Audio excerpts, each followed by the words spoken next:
Welcome to the Good Ride. I'm James Beastie. This is the Rome Black Label. Next to it is the Rome Katana. I tested these on a lot of different boards in a wide variety of conditions, and then tried them with a bunch of different boots too, including the Rome Bodega, the Ride Torrent, the Ride Deadbolt, and the Nidecker Rift Lace. On top of that, I also put these in a sampler and compared them against a lot of bindings, so I have a really good idea of how they fit on the spectrum. So let's talk weight. This is 2 pounds with the disc and screws in per binding. So 4 pounds total, much lighter than the old Black Label. I think they said it's like 20% lighter than it used to be. And everything in 2022 in Rome's line got an upgrade. So any Black Label that's 2022 and up, I would say is highly recommendable. Now, when it comes to the Highback Flex, this is a very unique high back. It's 2 different materials. You have this really light, dynamic material up here, and then a more stiff, more sturdy material down here. When you go to twist it, I had some twist here, which was really cool. It has more give than you would think for something this stiff. And then when you go back, there's just a touch of give, and it has this dynamic, snappy feel to it. You even have a little padding here, which is cool because a lot of people like that. If you compare it to the Katana, you're definitely going down a little bit in terms of snap, but the Flex is very similar.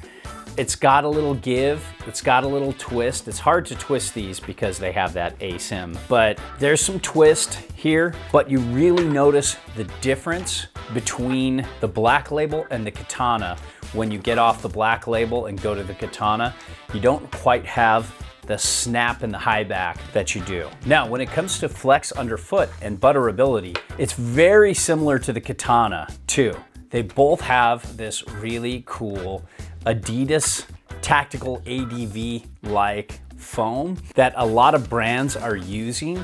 I noticed this also on the top part of the Nitro Phantom Plus, and then on the bottom it had a damper material than this.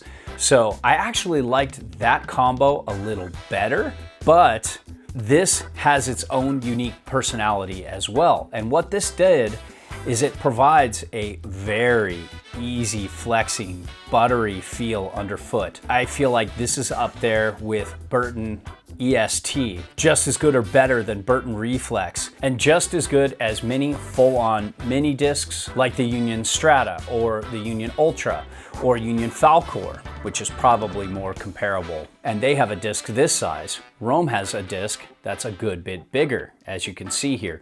This is kind of a hybrid disc. This is a traditional full-size disc, and you can see it's a good bit smaller. So it's got this nice sweet spot, and you would think there would be less flex underfoot than a full-on mini disc, but this material and the way they've isolated the disc and nothing else really here has contact with the board, it's very buttery. There's a lot of feel underfoot. Now, when it comes to turn initiation and response, it just really has this edge-to-edge transitioning that's incredibly fast.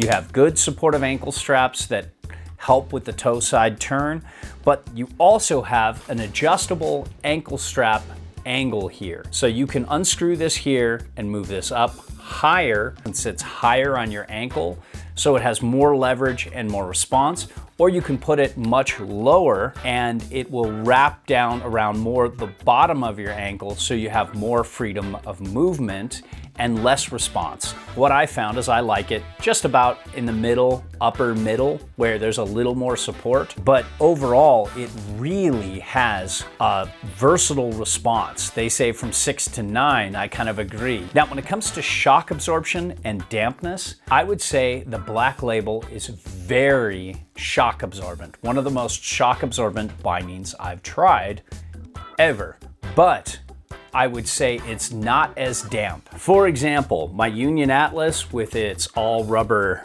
bottom here was much more damp, but far less shock absorbent. I did find in uneven snow, this bucked and bounced around more than other bindings on the same board, in the same conditions, same run. But overall, I really just like this binding's feel. Now, when it comes to support, the new ankle straps, it kind of almost looks like barbed wire across the top, or one of those fences that you can get snagged on. But when you put it on your boots, any boot I tried, it just molded so comfortably into the boot. I never had a pressure point on this, where coming off these or the katanas and going to the vise with this ankle strap, I felt, oh man, this just isn't anywhere near as comfortable. This really conforms and really supports.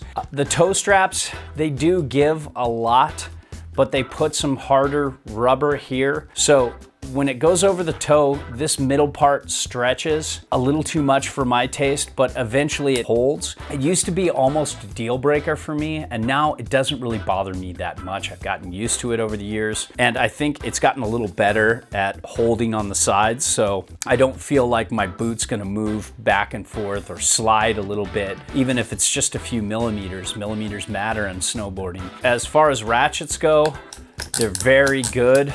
I never had a problem.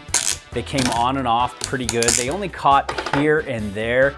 I don't think they're the best ratchets out there, but they're definitely good enough to last for a long time. So when it comes to adjustability, how a binding will conform to the size boot or the footprint boot you have in the size range is critical to me. Even if there's a binding that I love and it feels great, rides really well, if it doesn't have adjustability, it's not gonna be for me. The Rome Black Label, along with the Katana and almost any other Rome binding, does an amazing job at conforming to the boot because, let me pop the top here. You can see there's an adjustable gas pedal, so you can get this gas pedal to any size boot you want. So the important part is on the gas pedal, so you've got leverage and acceleration on your toe side turn. Then you can slide this backwards or forwards. You can see the little indentions here to get the heel loop out further. So you just slide this whole unit back, and that is incredibly cool because it's important to be able to center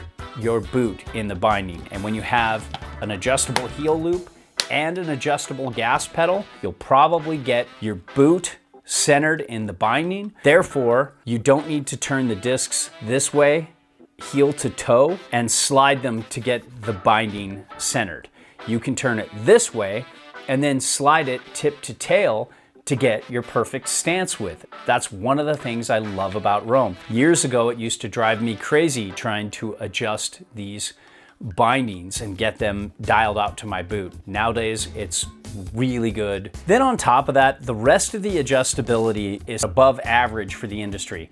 You just have these little pops here. They're not easy to open up, but you can do it on the mountain and slide in or out. The forward lean adjuster is just really simple here. You've got high back rotation here. It's hard to see because it's underneath. It's right next to the ankle strap adjuster, that little extra piece. But you can rotate the high backs perfectly. You can actually cant the high back. You have a canted footbed as well that keeps your ankles, knees, and hips more in alignment with that stance width that you have, so there's less stress on the joints. And overall, this costs more than most snowboards out there. It's a shit ton of money.